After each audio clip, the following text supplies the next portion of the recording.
नमस्कार साथियों, स्वागत है आपका भी NK24 यूट्यूब चैनल पे। बहुत बहुत साथियों, एक इंडेक्स जारी होता है तुम्हारा वर्ल्ड हैप्पीनेस इंडेक्स। उसमें भारत कहाँ है? उसमें भारत 147 देशों में 118वें स्थान पे है। थोड़ा सा विस्तार से चर्चा कर लेते हैं। भारत में इतनी चीज़ फ्री मिल रही हैं, हर चीज़, हर आदमी को 5 किलो दाल आटा चावल फ्री मिल रहा है। उसके बाद में भी भारत में लोग हैप्पी क्यों नहीं है, खुश क्यों नहीं है? उसके पीछे का फैक्टर समझ लेते हैं साथियों। एक्चुअल में क्या है ना, एक बात माननी पड़ेगी कि भारत की जो टोटल जीडीपी है 3 से 4 बिलियन डॉलर के बीच में है, और जो भारत के पास में टोटल कर्ज है ना, वो है लगभग 2 लाख करोड़ रुपया का। अगर इसमें राज्य सरकार का कर्ज भी जोड़ लिया जाए, जो राज्य सरकार भी लेती है अन्य लोगों, वो है लगभग 82 लाख करोड़ का। तो अगर इसे टोटल जोड़ा जाए तो लगभग 2.25 लाख करोड़ रुपए के आसपास बनता है। 2,85,000 करोड़ रुपया अनुमानित, 2,85,000 मतलब 2.85 ट्रिलियन डॉलर। अब आप ये समझो कि सरकार की जीडीपी कितनी है? 3 से 4 ट्रिलियन डॉलर। कर्जा कितना है विद राज्य सरकारों का जोड़ लो, लगभग 2.25 ट्रिलियन डॉलर। तो अब इसमें क्या है, एक्चुअल में ये समझना होगा आपको कि जो सरकार के पास में जितना रेवेन्यू है ना, रेवेन्यू सोर्स ऑफ है ना, उसमें से 55% तो सरकार के फिक्स खर्चे हैं। 55% मतलब कैसे? जैसे पेंशन बदलाव नहीं कर सकती, सैलरी नहीं कर सकती, ये इंटरेस्ट, अगर आपने किसी से लोन लिया है तो उसका इंटरेस्ट तो पे करना है, उसमें तो कोई हो ही नहीं सकता, है ना। आपका अगर कोई कर्मचारी है, वो रिटायर हुआ तो पेंशन उसे देनी है, उसमें कुछ कर ही नहीं सकते, ठीक है। और सैलरी, ये फिक्स खर्चे हैं। जब सरकार के पास में पैसा ही नहीं बचेगा तो सरकार डेवलपमेंट में या तुम्हारा इंफ्रास्ट्रक्चर पे खर्च ही नहीं करेगी। सरकार कटौती कहाँ करेगी? सरकार कटौती करेगी इंफ्रास्ट्रक्चर में। इसीलिए आपने देखा होगा, जब सरकार ने पिछली बार इंफ्रास्ट्रक्चर में कमी करी तो कंपनियों का प्रॉफिट गिर गया और शेयर बाजार क्रैश हो गया। क्योंकि जब सरकार के पास में पैसा ही नहीं बचा, सपोज करो आप 100 रुपये कमा रहे हैं, 100 रुपये में से आपके 60 रुपये तो फिक्स हैं, जो खर्चे होने ही होने, उनमें तो कोई बदलाव नहीं कर सकते। बचे आपके पास 40%। मैं एक राज्य का उदाहरण देता हूँ साथियों, आपको थोड़ा सा आउट द वे हो जाएगा। अगर मैं पंजाब की बात करूँ, पंजाब में प्रति व्यक्ति अगर बात करें साथी, तो 1,26,000 रुपये प्रति व्यक्ति का कर्ज है। और एक बार लेमन से समझे, जो पंजाब की टोटल जीडीपी है ना, जो जितने रुपए का पंजाब के अंदर गुड एंड सर्विसेज प्रोड्यूस होती है ना, वो होती है लगभग 4 लाख करोड़ रुपए की। 4 लाख करोड़ में से अगर पंजाब के ऊपर कर्ज की बात करें ना साथियों, तो लगभग, मैं ये विद गूगल से बता रहा हूँ, आप ऐसा नहीं, मैं जो बोल रहा हूँ वो आप गूगल पर जाकर फैक्ट बाई फैक्ट देख भी सकते हो। वो है लगभग 3,98,000 करोड़, मतलब आधा आधा, मतलब 48% जो है कर्जा है पंजाब के ऊपर। अब अगर टोटल जीडीपी का देखें तो 49% पंजाब के पास कर्जा है टोटल जीडीपी का। और इसके अंदर भी लगभग 76% तो ऐसा खर्चा है पंजाब का खर्चा, जो टोटल रेवेन्यू का फिक्स खर्चा है। अगर पंजाब के अंदर साथियों ग्रोथ नहीं हो रही है, पंजाब के अंदर स्कूल अच्छे नहीं है, अगर पंजाब के अंदर कोई कॉलेजेस अच्छे नहीं है, कोई रोड अच्छी नहीं बन रही है ना, अच्छा से कोई इंफ्रास्ट्रक्चर पर खर्च नहीं हो रहा, तो उसके पीछे कई लॉजिक हैं, वो फैक्ट मैं आपको बताता हुआ चलूँगा। ऐसा नहीं कि पंजाब करना नहीं चाहता। एक्चुअल में क्या है कि पंजाब के पास में बजट नहीं है, बजट है उसका 8 लाख करोड़ का, 4 लाख करोड़ का अगले पे कर्जा है, 50% तो कर्जा हो गया, ठीक है। अब उसमें से भी 76% जो है ना, वो फिक्स खर्चे हैं, उसके फिक्स एक्सपेंडिचर है, जो कि उसे करना ही करना है, 76%, जिसमें से 34% तो सैलरी पे जाता है। पंजाब की बात कर रहा हूँ मैं, टोटल रेवेन्यू का 34% तो सैलरी पे जाता है, और 19% पेंशन पे जाता है, और 23% इंटरेस्ट पे जाता है, जो इसने इंटरेस्ट उठा रखा है। अब बात समझना, कितना हो गया? 76%। अब बचा कितना? मात्र 24%, मतलब 24%। उस 24% में अगर आप इनकी जो वो जोड़ दोगे ना, जो ये सब्सिडी प्रदान करते हैं किसी फार्मर को, या किसी एमएसएमई बिजनेस को, या किसी कंपनी को, या कुछ गवर्नमेंट के द्वारा जो सब्सिडी प्रोवाइड की जाती है, अगर वे सब्सिडी भी जोड़ दोगे तो वो लगभग 20% होती है। अब सरकार के पास में मात्र 3% 4% पैसा बचता है। अब आप बताओ, मैं किसी भी पर्टिकुलर व्यक्ति को समझाने के पर्पज से बात कर रहा हूँ, जब किसी राज्य के पास में पैसा ही नहीं है तो वो क्या इंफ्रास्ट्रक्चर पर खर्च करेगा? क्या अपने यहाँ की रोड बनवाएगा? क्या अपने यहाँ के स्कूल बनवाएगा? क्या अपने यहाँ के हॉस्पिटल बनवाएगा? क्यों? क्योंकि जो टोटल उसका रेवेन्यू है, उस रेवेन्यू का 76% तो फिक्स एक्सपेंडिचर पर खर्च हो गया। सैलरी है, पेंशन है, इंटरेस्ट है जो पैसा उठा रखा है उसका, वो तो फिक्स है ना भाई, उसमें तो कोई बदलाव नहीं कर सकते ना। ऐसा तो नहीं है कि यार इस बार तुम, मान लो मैं नौकरी कर रहा हूँ तुम्हारे यहाँ, तुम ये बोल दो कि यार इस बार तुम एक काम करो 200 रुपये कम ले लो, क्यों ले लो भाई? या कोई पेंशन दे रहे हो आप उसको, उसको बोल दो कि 400 कम आए, ऐसा तो नहीं आ सकता ना।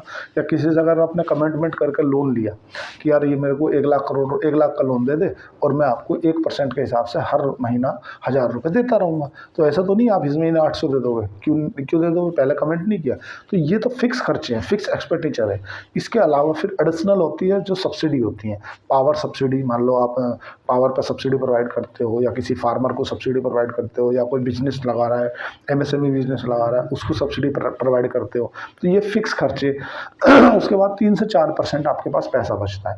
जब आपके पास पैसा ही नहीं बचा तो आप कहाँ से आप एक्सपेंडिचर पर खर्च कर पाओगे? कहाँ से आप रोड बनाओगे? कहाँ से ब्रिज बनाओगे?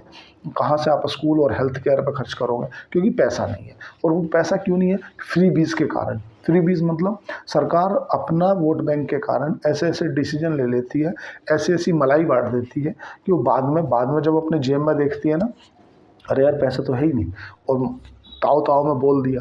तो ये कंडीशन है 5% 4%। और इसलिए मैं अकेले पंजाब की बात नहीं कर रहा साथियों, मैं बताने के लिए तो पूरे राज्यों को खोल कर बता सकता हूँ।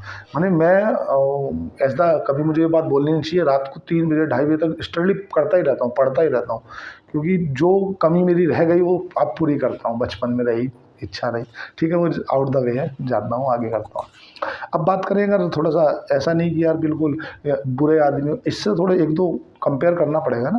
देखो साथियों, अगर उत्तराखंड की बात करें ना, उत्तराखंड का मात्र डेट टू जीडीपी का 23% है, इसका कितना 49%।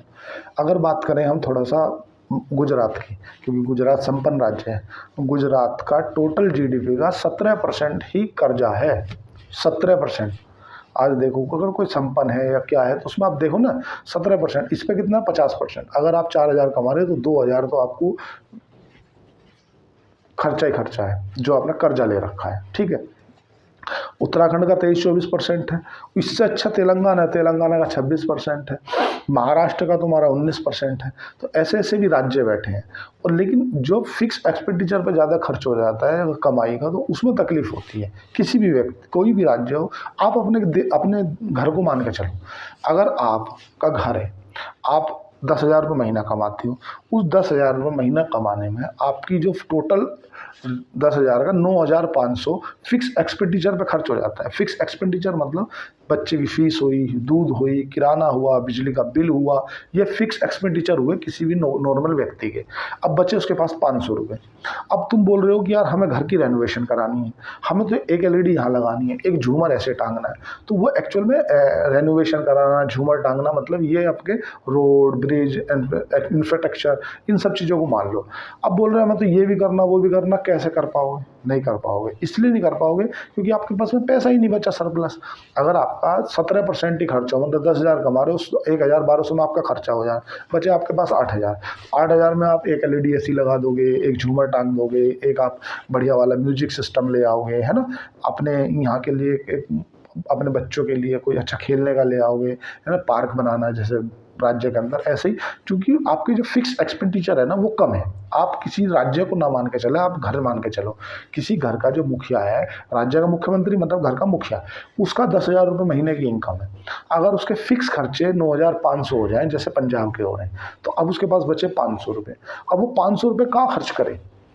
ठीक है, सेम राज्य के मुख्यमंत्री की कंडीशन है, सेम उस घर के मुखिया की कंडीशन है। आप अपने ऊपर फील करके देखो कि 10,000 कमाइए, 9,500 खर्च हो जाते हैं, बचे 500। उस 500 को रेनोवेशन में लगाएं, क्या ब्याज दें, क्या झूमर टांगे, क्या मेडिकल हेल्थ के लिए लगाएं, क्या करें क्या ना करें, ये कंडीशन है आज पंजाब की नहीं और भी। अगर बात करें ना पूरे ऑल ओवर मतलब भारत सरकार की, तो भारत सरकार तो भी इनसे बहुत अच्छी है।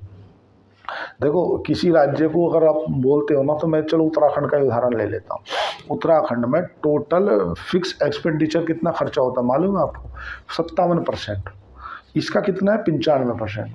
उत्तराखंड सरकार का जितना रेवेन्यू है ना, उस रेवेन्यू का 57% ही फिक्स एक्सपेंडिचर पर खर्च होता है, जिसमें अगर तुम उसकी सैलरी भी हो गई, सब चीज़ हो गई, मतलब उसका तो सब मान लो, उसमें लगभग उत्तराखंड की ये मान के चलो तुम 57% में 32% के आसपास सैलरी है और 30% के आसपास वेतन है और लगभग 11% के आसपास उसका इंटरेस्ट है, ऐसा है।